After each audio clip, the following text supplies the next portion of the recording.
Let's start up with that first one on the left, the Seven of Swords. And this is work and prospects. Interestingly enough, I really dislike this card probably more than most in the deck. It's a card often quite simply of deceit. So around your work area, there could be some form of deception going on. So this could be either with employees or clients or people you deal with. So yeah, I'm thinking of both sides here. I'm thinking of clients who come to you, who you work with, so they come to you, but there's also the other side of it where you go to them. There's two sides going on, but it is a card of deception. And I always say to myself, when this is out, be really careful of who you are dealing with and how you trust them and the information you give out, especially around financial stuff and IT information. This is a time when you could get your personal identity stolen. So be really careful about internet banking and buying things over the internet. Do you know there's something that I do personally? I have a very low level limit card, like a Visa card, set up for purchasing online. So it has a minimum amount of money that you can utilize for it. And I think everyone should get into that practice so that if you do get your information or your identity stolen, there's a small limit of damage that can be done with it. So you keep your higher end cards where you have more value that people could get out of them, you keep those much closer to your heart and you don't use them as frequently. There's also the possibility that this deception that's going on could be coming from your own end.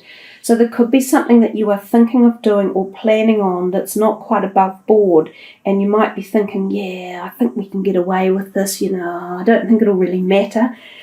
Think twice about that, because somewhere down the line it will matter and someone will pick it up and it will come back to haunt you. So it's a card of clear messages. Yeah, it's just quite straightforward. Don't do the wrong thing here and watch out for those who are and steer clear of them. So at work, just watch out for basically a bit of argy-bargy, underhand stuff going on. And if you see someone doing really the wrong things that they shouldn't be doing, that are against the laws of the company or your own business or whatever it happens to be, make it known to someone. Don't feel afraid about not telling someone else or not on passing it. Stop this person or these people from whatever it is they're doing, because they need to be gone. Number 2, the Home and Needs card. She is gorgeous, the Queen of Cups. She's full of love, and she's also very fertile. So there's a potentiality here for within the home zone of fertility. Now this can be conception of a baby, but this can also be the bringing in of new animals or pets into your home, or even new people one way or another. So some of you might find your home zone becomes more full of something one way or another. She's wonderful to have around. She's a hostess. She's supportive. She nurtures. She loves. She's very tender and caring, and she's a good listener. So she's a water sign too. So whether or not this water sign person is in your life as a friend or a sibling or a role model of some sort, she seems to possibly play a part in and around your home area, or possibly she is creating, or there's this feeling of that in your home, which is really positive as well. So it feels happy at home, whereas it's a bit grotty at work for April. And it doesn't have to remain that way. This is just one card. So it's not the whole of your work environment either. Don't think everything's off. It's just one perspective or dynamic. So the Queen of Cups, just lovely, harmony, happy energy. We come to the third card, and it's the Six of Cups, and this is your luck and desires card. So it seems as though you want a bit of, you're thinking of things around the heart or love or energy or harmony area with your desires, and possibly again around your home, because this is a home in the background. So I think this is where we feel much more smoothness or glowing, happiness coming. It's from your personal life. You're getting more satisfaction in your personal life, I think, at the moment, with feeling content and feeling secure is definitely a word. That Six of Cups often talks about going back in time as well. So some of you may revisit something from the past, and it could even be revisiting homes you've lived in, or people that you used to live with a long time ago, or who were in your life a long time ago. So somehow they play a role in a part of the desire of you for the month, which, as I say, I think is the connection of love. So some of you may reconnect with people you haven't seen for a very long time and get that lovely feeling of, oh, how wonderful it was when we were kids, or back in the day, I remember. Some of you may even connect with an ex-lover or an old lover and reignite that one way or another. There's the feeling here that there's this desire to relive something perhaps from your youth, to regain some feeling of either health or happiness or love that you had some time ago. And that's part of this whole cycle of happiness at your personal level. So it's there for you. You just have to sort out which direction it's going at a personal level. This fourth card is the card of friends and support, and this is the wish card, number 9. It's one that everyone wants in their reading. So it feels to me like you have so much love and support around you, which is what we've seen with these 3 cup cards in a row. It's just much feeling of generosity and giving and support and nurture and love. It's oozing and schmoozing through the reading. So the number 9 could even be relevant. It could be like 9 people, or 9 somehow has a placement for you possibly. But it's definitely the feeling of feeling sated with where you are in life, with your friendships and the people in your life. You feel like you can tick a box off and go, yes, I've got here. I've made it. I've found the place where I find I'm personally quite happy with. So I think April, from the friends perspective and the social and your home, feels, really quite nurturing and positive and harmony filled. We come to the 5th card, which is your love zone and also the sex zone. And we see it's the 6 of Pentacles. Now this card is very much about giving and taking and the cycles of life. So it seems as though, for me, at the moment in your possibly personal relationships, you've got to do a lot of give and take.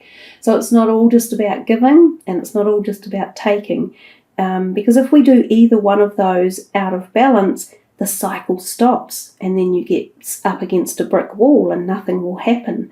So you could either be the one doing the giving, or you could be the one taking, and it doesn't matter which one it is, because both are just as eternally moving as the next one. Oftentimes this card does mean you're in the position of doing the giving. So whether you're giving more support or love or harmony to your love relationships, which is what we've seen plenty of up here, or whether you're just receiving so much more love in the month of April. Either way, it feels like it's there and it's available. But if you aren't giving it when it's needed by these people down here, they could be your children, they could be grandchildren, or they could be your personal love interest. If you're not giving it then they can feel very vulnerable and left out in the cold. So just make sure that you listen to the words that people are saying and you hear what they need. And that's the other message of that card, because if you don't respond accordingly, they'll be thinking, oh, he loves all these other people, or he or she is doing all this, but not for me. So you've just got to make sure you balance that and listen. It's all about listening. The 6th card is your plans and goals. And this is the Chariot, and this is the card of plans and goals. This is the power of the personal strength. This is about moving forward at a very strong level of having achieved some sort of charismatic penultimate goal within yourself, and finding you feel powerful, you feel successful, you're driven to move on. The Chariot is movement and forward movement, and it talks to us of spiritual ascension and the connection to the power of spirituality, and understanding it and knowing how succinctly it flows between this realm and the next realm, and the usage of it, and knowing that it can be called upon. It's also about moving in a car often, so road trips, travelling, planning travels, something about your car. Some people may actually purchase a new car at this point in time, or you may need to spend money on your car in terms of maintenance. This can also be about moving house. It sometimes turns up when we are thinking of shifting. Now, this doesn't have to be long-term shifting. This could be holiday moving, so you move out of your house and you move into another one for a holiday.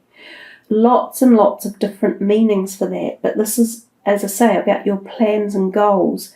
So you could be planning a trip, planning to buy a new car. Your spiritual involvement could be growing, and they could be goals that you're seeking to set for the months ahead. But it's a great, positive, powerful, personal, powerful card to have. The overall energy is the Page of Pentacles. So he's talking about money. And really, we didn't see a great deal of money talk in terms of all of these other cards, which show up as love energies or, feelings energies.